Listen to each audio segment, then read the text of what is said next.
I was named after the Tweed River in southern Scotland, and they were a tough bunch.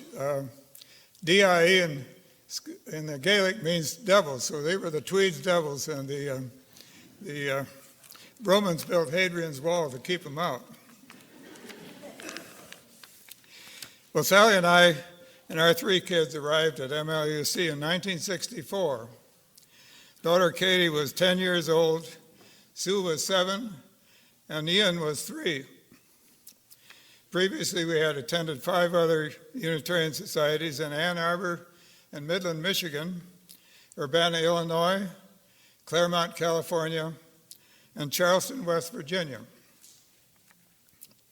For 52 years, the Main Line has been our primary religious and social center. All 3 of our kids were married here. Katie married a boy she met in our 5th grade Sunday school. Sue married a man from the Westchester Fellowship. And Ian and his wife currently attend the Annapolis Unitarian Church. Sally taught in one or another church school for 16 years. I was president of the board in 1969, chair of the building committee for 15 or 20 years, 3 terms on the board of trustees, chair of the committee that formed Wellsprings, our sister church in Kimmerton, chair of the Third Service Committee, co-chair of the fund drive 5 times, and a member of 2 ministerial search committees. Sally and I were representatives to the Joseph Priestley District Growth Committee and ran the JPD Chalice Lighter program for 20 years, which, by the way, was started by this church. Over those 20 years, we gathered over $2.5 million, which was given mostly to small Unitarian churches. Shortly after I retired in 1999, I was asked to head up a construction committee to put a 3rd large addition on the old mansion. We had built these 2 wings, this one and that one, earlier. An architect was hired and a design was made for the addition. Then in February 1990, the old mansion burned to the ground and we were left with the smoke and water damaged wings, these wings right here.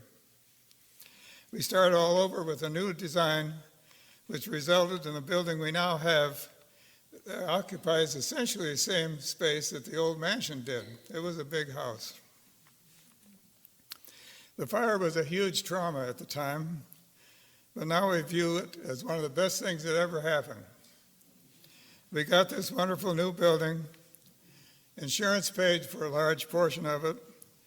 Pledges pays most of the rest, and we ended up without a mortgage. I spent most of 2.5 years coming to the construction site almost every day, working with the contractor and the architect, who, by the way, was Rod Wolfson, who's now a member of our board of trustees. I can tell you interesting tales about every nook and cranny. I'll tell one story. When the building was nearing completion, we got permission from the township to hold a Sunday service. The final floor was not yet in the main meeting room. We called this the main meeting room. When the service was over, magic markers were brought out, and people wrote their name and a short message on the subfloor. So we were sitting on the messages of a couple of 1992 church members. If you wrote on the subfloor that day, please stand up.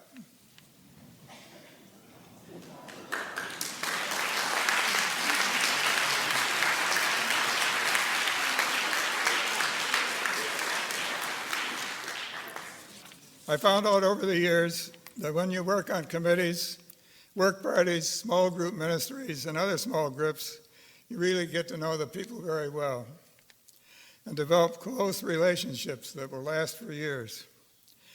I can point out people here I have known for 30, 40, or even 50 years, and who are my very good friends. This does not happen by coming on Sunday mornings alone, as good as that is.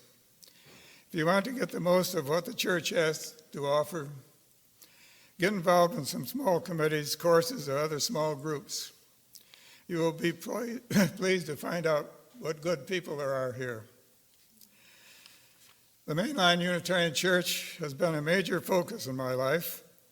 My life has been much better for it, and I'm grateful for its existence. I hope everyone here can benefit as I have. You can, I believe, if you work at it. Thank you.